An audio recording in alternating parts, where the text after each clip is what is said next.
Good afternoon, warriors. It's Lisa Wolf here, and today is Slow and Steady Sunday. And this is a weird kind of like random thing that has popped up in my spirit, and I just have to release it. And I know that someone out there needs to hear it. Why they ghost you. And if people don't know what ghost means, it means like everything is going fine with a friendship or a relationship, or even like, I hate the word dating or whatever, and then all of a sudden with no warning or whatever, they just like basically disappear like a ghost. So I want you guys to know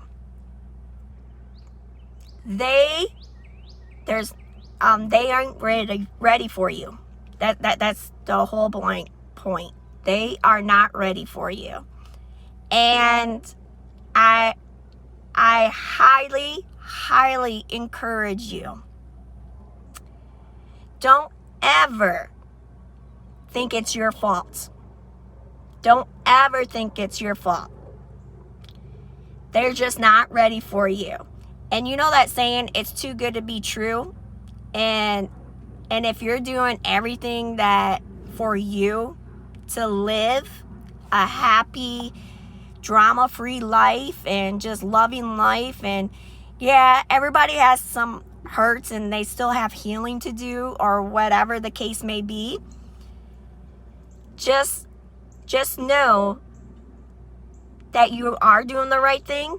And just because you created boundaries for yourself, like me, I've been ghosted so many times since I've been saved. It's because I won't take off my clothes and lay down for a man anymore. The past me, when I was hurting, that's how I relieved my pain. I just did random hookups, or friends with benefits, or whatever. I'm very open about this because God has told me that's my divine power. That's my power source and my healing source. He has told me, I'm going to take your addiction and make it your salvation. And you can't beat around the bush about it, because sex can make you or break you. And I have been witnessing a lot of like relationships, and it's weird when you're standing back and you're witnessing all these things. And it is just like, whoa, he is right. When he gives you a word, he gives you a purpose and a plan. Even though it was like a long time ago, he told me this when I was in a bar, that he was going to take my addiction. And I didn't even know I had a sex addiction or whatever at the time.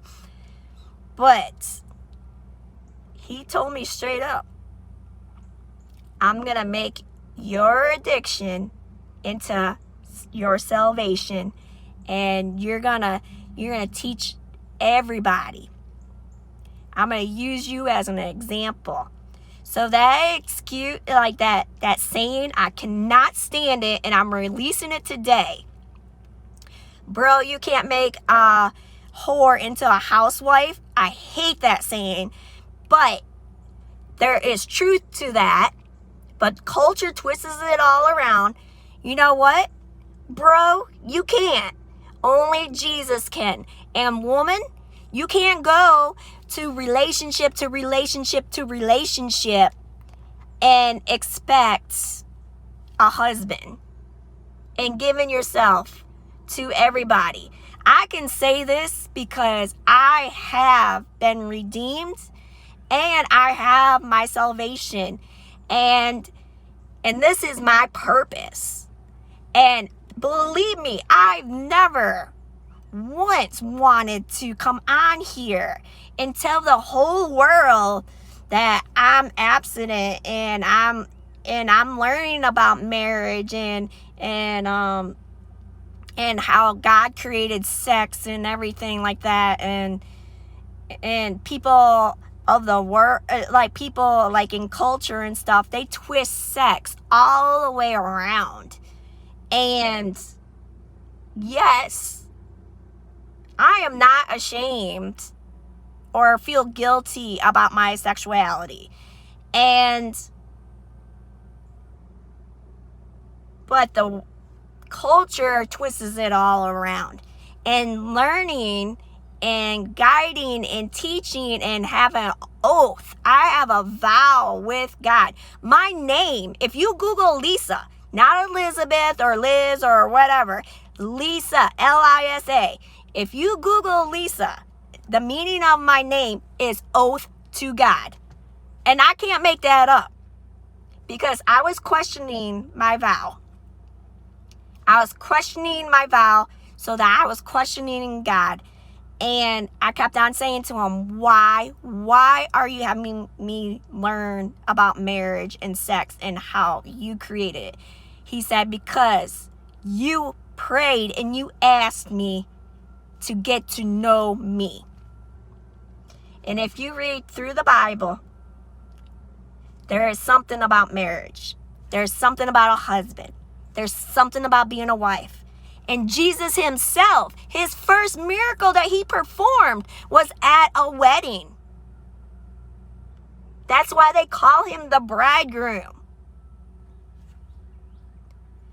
And there's more that I want to discuss about this. But the whole main point of this video today is do not think less of yourself. Don't allow your self-worth to be dumbed down or be mediocre to fit men or women of this culture, or what culture twists on dating and courtship and marriage. If you have that desire to actually experience a healthy relationship, or you're just like doubting if that really exists, you need to start within yourself. And that was the hardest thing that I ever had to do. And to this day, I do not regret it. And I have been ghosted and rejected and just ridiculed because I'm 44 years old, and it is unheard of. But it's becoming more like happening, and especially my generation, like between 35 to 50, you're seeing a lot of people and hurting relationships and just living together, having babies together and all this stuff, and not being married. The reason why marriage is so important, and this is what I have learned, is that it doesn't guarantee things, but when you make more intentional decisions about your relationship with God and yourself and others, there's this nice flow. But others see that flow and that attraction, and that's why they come to you, and that's why they ghost you, because you're too good to be real. It's too good to be real. And usually what does culture say? Culture says if something's too good to be true, that's what I meant to say. If things are too good to be true, what are you supposed to do? Run away from that person. No. If you know without a fact and without doubts, at first you're going to have doubts because you've never experienced people like this before.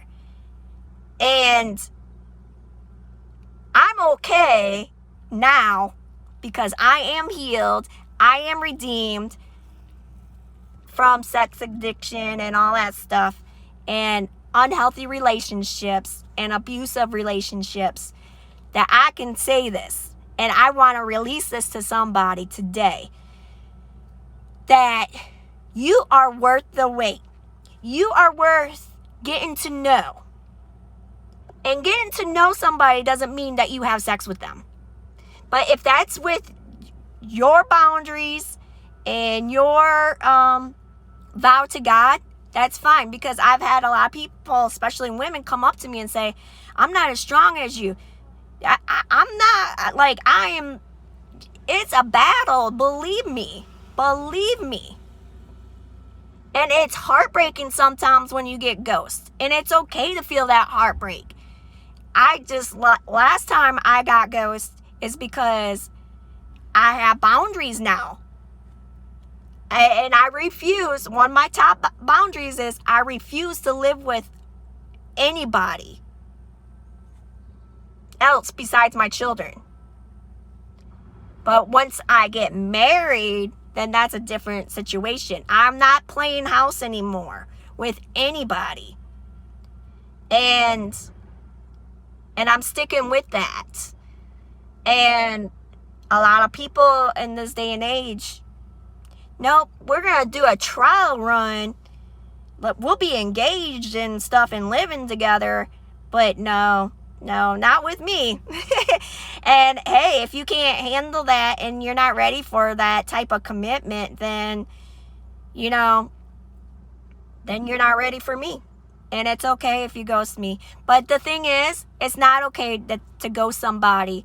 You need to be man enough or woman enough to be like, look, I love spending time with you or whatever, but I'm in love with this person still, or it's just not going to work out, But that's all you have to say. That's all you have to do. But I'm in the process of healing and forgiving people. But the thing is, I already am. And that's the reason why they ghost you. It's because they're not ready for you. It's just point blank. They're not ready for you. But keep on doing what you're doing. Just keep on doing what you're doing. And only God can prepare you for a healthy relationship. And there's nothing wrong with being single. There's nothing wrong with being single. And I hope this has blessed somebody. I know it has blessed me because I actually been able to just speak it out. And I hope you guys have a blessed day.